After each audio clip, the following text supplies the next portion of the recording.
చాలామంది మా ఇంటికి వాస్తు చూడాలని అడుగుతూ ఉంటారు. ప్రధానంగా వాస్తు ఎట్లా ఉండాలని అంటూ ఉంటారు. ప్రధానంగా వాస్తు చతురస్రాకారంలో ఉండాలంటే 4 పలకలుగా ఆ యొక్క భూమి కొలత ఉండాలి. ఆ భూమి కొలతతో ప్రధానంగా ఆగ్నేయ మూలలో వంటగది ఉండాలి. ఈశాన్య మూలంలో దేవుడికి సంబంధించిన దేవాలయం అంటే దేవుడి గది ఉండాలి. ఈశాన్య మూల బయట భాగంలో నీరు ఉండాలి.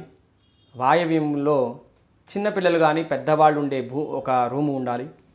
నైరుతి మూలలో ఎవరైతే ఇంటి యజమాని ఉంటాడో ఆ ఇంటి యజమాని నైరుతి మూల ఉండాలి.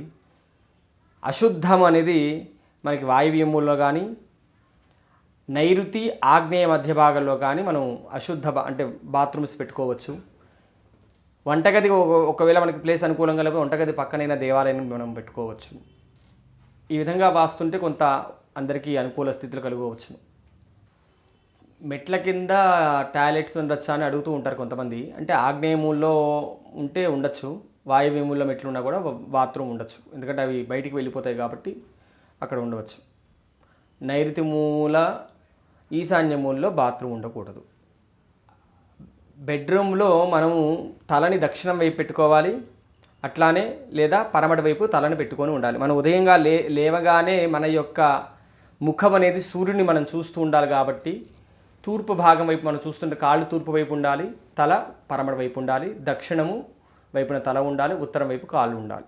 ఆ విధంగా మనం మంచాన్ని ఏర్పరచుకోవాలి. ఇళ్లలో వాస్తు అనేది మనకి వెళ్ళంగానే ఆ ఇంటిని చూడంగానే పరిసరాలను బట్టి మనకి కొంత వాస్తు దోషం కనిపిస్తూ ఉంటుంది. కొంతమంది ఏం చేస్తారంటే బాత్రూమ్ తీసుకెళ్ళి ఆ తూర్పు భాగంలో పడేస్తుంటారు. కొంతమంది ఏమో ఈశాన్య దగ్గర పెడుతుంటారు. మెట్లు కొంతమంది ఈశాన్య దగ్గర పెడుతూ ఉంటారు. ప్రధానంగా మెట్లు అనేది ఈశాన్య భాగంలో మెట్లు ఉండకూడదు. మెట్లు ఈశాన్య భాగంలో ఉంటే ధన నష్టం జరుగుతుంది, మృత్యువు సంభవిస్తుంది. ఇట్లానే ఇంటి భాగంలో కూడా కొన్ని ప్రదేశాల్లో కొన్ని వస్తువులు ఉండకూడదు. నైరుతి భాగంలో ధనాకారం ఉండాలి. అంటే వాయవ్య భాగం నైరుతి భాగంలో ధనాకారం ఉండాలి, వాయవ్యంలో బాత్రూమ్ ఉండాలి. ఉత్తర భాగంలో బీరువా ఉండవచ్చు. అట్లానే నైరుతి భాగంలో కూడా బీరువా ఉండవచ్చు. లక్ష్మీదేవిని పెట్టుకోవచ్చు. వంటగది మాత్రం ఆగ్నేయంలోనే ఉంటేనే బాగుంటుంది. ఎప్పుడైనా ఆగ్నేయం తీసుకెళ్ళి బెడ్రూమ్ పెట్టుకుంటే అక్కడ వేడికి సంబంధించిన ప్రదేశం కాబట్టి అక్కడ మన శరీరం ఒళ్ళు మంటలు పెయిన్లు వస్తూ ఉంటాయి. దానివల్ల బాగా డిస్టర్బెన్స్ అవుతుందాం కాబట్టి ఆగ్నేయములో ఎప్పుడు బెడ్రూమ్ ఉండకూడదు. చాలామంది వీధిపోట్ల గురించి అడుగుతూ ఉంటారు.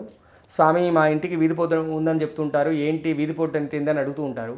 వీధిపోటు అంటే మన ఇంటి ఎదురుగా ఉన్న ఏదైతే సందు ఉంటుందో దాన్ని వీధిపోటు అంటారు. అది ప్రధానంగా ఎక్కువగా ఇబ్బంది పెట్టే ప్రదేశం అంటే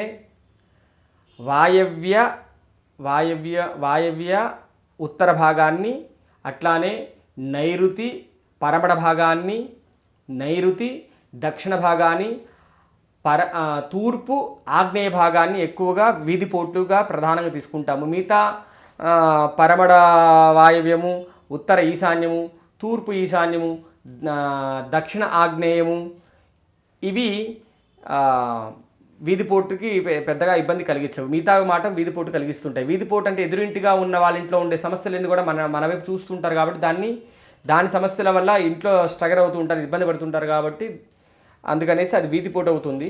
ఆ వీధిపోటు ఉన్న వాళ్ళు ఇంటి ముందు ఒక గణపతి విగ్రహం పెట్టుకుంటే కొంత ఉపశమనం జరగవచ్చును. ఇంటిలో అద్దం ఎప్పుడైనా సరే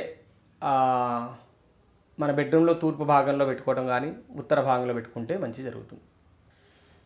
ప్రధానంగా మన ఇంటికి సింహద్వారానికి ఎక్కువ ఆంజనేయ స్వామి కానీ గణపతి కానీ ప్రధానంగా మనం పెట్టుకుంటే శుభాలు కలుగుతాయి. అది ఎప్పుడు ఈశాన్య భాగంలోనే ఉండాలి. పూజా మందిరం మనం పూజ చేస్తున్నా కూడా తూర్పు వైపు చూస్తున్నట్టుగా మనం పూజ చేసుకుంటూ ఉండాలి. మన వీపు ఎప్పుడూ మన వీపు ఎప్పుడైనా సరే సూర్యుడి మీదకు పెట్టకూడదు. ఆ విధంగా పెడితే రోగాలు వస్తాయని పెద్దలు అంటూ ఉంటారు. ఒకవేళ ఇంటిలో దోషాలు గనక ఉంటే ఆ దోషాలకి ఎక్కడైతే దోషం ఉన్నాయో దానికి సంబంధించిన మార్పు చేర్పులు చేసుకుంటే కొంత మంచి జరుగుతుంది. లేదా ఇంటికి నరఘోష యంత్రం కానీ మత్స్య యంత్రం కానీ కూర్మ యంత్రం కానీ ఇంటికి పెట్టుకుంటే కొన్ని పరిష్కార మార్గాలు జరగవచ్చును. ఇంట్లో ధన నష్టం గురించి లక్ష్మీ కుబేర యంత్రం పెట్టుకుంటే శుభం కలుగుతుంది. ఇంటిలో వాస్తు దోషం ఉన్నాయా లేవని అడుగుతూ ఉంటారు కదా. ప్రధానంగా ఇంటిలో వాస్తు దోషం మన ఇంట్లో రాగానే ఎక్కడ ఎవరికైనా సరే ముందు దృష్టి వెళ్ళేది వంటగది వైపే వెళ్తుంది. ఎక్కడైనా సరే ఆ వంటగది సరిగా లేకపోతే మిగతా అన్నీ కూడా పాడవుతాయి. తక్షశిల మీడియా ఛానల్ని సబ్స్క్రైబ్ చేయండి, లైక్ చేయండి, షేర్ చేయండి.